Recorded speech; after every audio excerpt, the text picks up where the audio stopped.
Pythagoreischer Lehrsatz im Rechteck.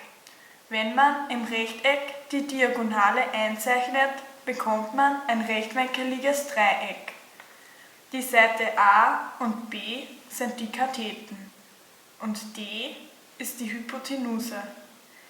Wenn man die Diagonale D, die Hypotenuse, ausrechnen will, nennt man die Formel D ist gleich in Wurzel a² plus b².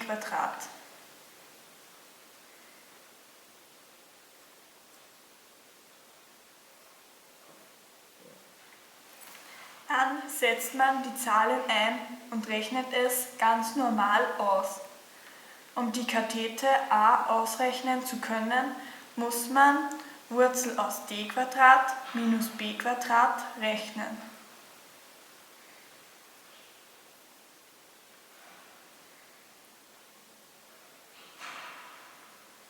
Dabei ist es wichtig, dass die erste Zahl der Minuend die Hypotenuse ist, weil sie die längste ist und die kürzere Kathete wird subtrahiert.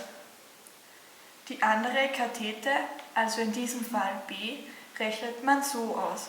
b ist gleich Wurzel aus d² minus a².